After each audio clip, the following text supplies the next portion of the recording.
How much can you get for a business startup loan? Now, business startup loans can be a little tricky. SBAs and many other lenders, we're going to talk about what they look at. What are the criteria for a business loan, given they are a little trickier, and if they're not attached to real estate, even trickier. So let's look at what they're going to look for in the deal. We're going to look at why they get denied regularly. And number 3, how to increase your odds of getting approved.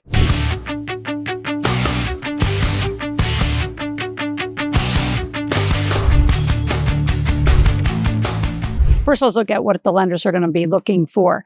So yes, they are going to want your credit history. Now, if you don't have credit in a business, which many of you don't, 5 to 7 years of business credit, you're going to have to probably put up what's called a personal guarantee. Your own credit's going to have to go on the line. So even though this might be an S Corp, a C Corp, an LLC in America, your personal credit, you as the owner, are really the basis financially behind it. So if that's not strong, before you even apply, I'd start looking for strong credit partners. They're going to be looking for a business plan. So building, leading, protecting your business. So I'm putting a link in the show notes, and you can get that at a severe discount. But our building, leading, protecting, it's enough of an operational plan to go to a lender and sit and say, what else do you need? So instead of trying to figure out what they need, my fastest homework for all my students that are looking for business startup lending is to go ask the lenders what do they want. And then you're bringing them exactly what they want. You're bringing your last 3 years of tax returns. You're bringing them your financials. You're bringing them the business plans. You're bringing cash flow projections. You're bringing a marketing plan, a sales plan. How are you going to actually bring this plan to life into a full-fledged business? You're going to need a strong management team. So you might have to put a board of advisors together. And the biggest thing that a lot of you that are startup business owners don't have and won't want to put up is your collateral. Many times if your home, your IRA, the only assets you really have, you don't have enough collateral for the business. You can put up some equipment as you get into the business. You can put some sort of AR contingent, any of the accounts receivable, or what is going to be coming into the business where they can actually take a % of first sales.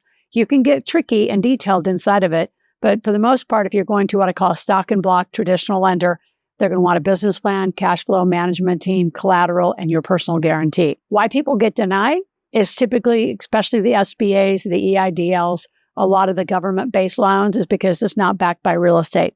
Because any other real estate other than your home could actually be put up as collateral, and then they will seize it if you don't fulfill on the promise of the loan. The other reason why a lot of startups get denied is that you have never cash flowed. So without some revenue, you're going to have the hardest time. You actually have to prove your concept and prove your team. Does your team have the capacity and the experience, management team collective, to actually pull this off, to actually pull off the full business plan and pull off the criteria that you say is in the plan? And I say the biggest reason, if you have no financials, like I don't know how many businesses I've been offered equity, like a shark on Shark Tanks. Kevin Harrington and I consistently were offered deals very similar. Anyone who has really strong and long history of financials is usually offered part of a project by only putting up some of their financials or putting up some of the backing.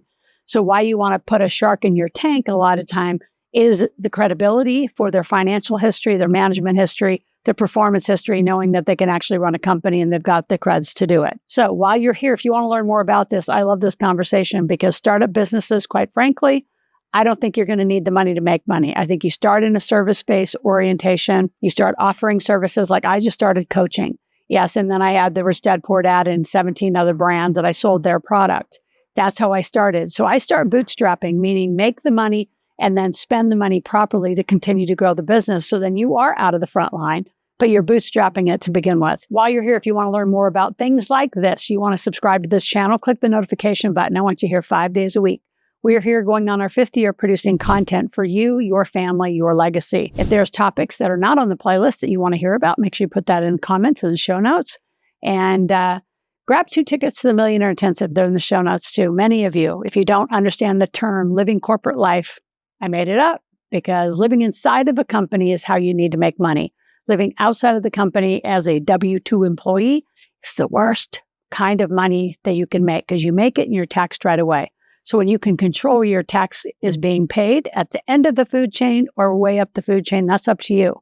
I call overpaying tax invisible pain. And if you don't set your company up back to startup financials, it's not going to look as good as it could if you set it up right from the beginning. Again, start small, start with a service and prove some revenue. You got to get some revenue on the books. So when you show your P&L and your balance sheet, You actually have some numbers in there to show versus just all the costs that it takes to start up the company. Start building banking relationships. Now, I've talked about this from the Millionaire Maker, even the first version of the Millionaire Maker.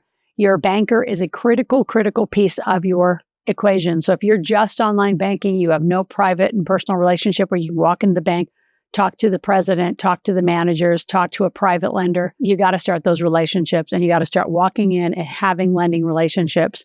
And even those of you that want to get into real estate, other lenders, even hard money lenders, you want to start building a database of lenders that you can access whenever you need the capital. And ideally, you're already staged with them, so you can just kind of turn on a line of credit or activate that loan fairly quickly. You're not just starting from scratch. Other ways that you could get funded more quickly, again, prepare the documents way in advance. Ask the lender what they need and have a variety of assets, I'm going to call them, ready to go. Your 3-year tax returns, your financials, your business plan, your cash flow plan, your marketing plan, introductions even to your management team. There's a lot of times the lenders are going to call the rest of the management team to verify they're really on the team. They're just not a name stuck on a piece of paper.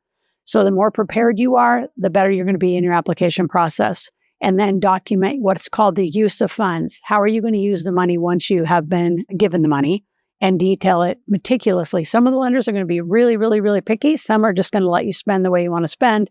But if you go down, they're going to take whatever collateral you put up. So make sure you're very mindful. I'd love to coach you on it. Please read up to chapter 3 in my Millionaire Maker book. It's in the show notes. Go grab it. Do a gap analysis. Where are you? What do you need? If you need funding, call our office. Have a one-on-one conversation with one of our lead strategists. And let's talk about how we can help you get business funding.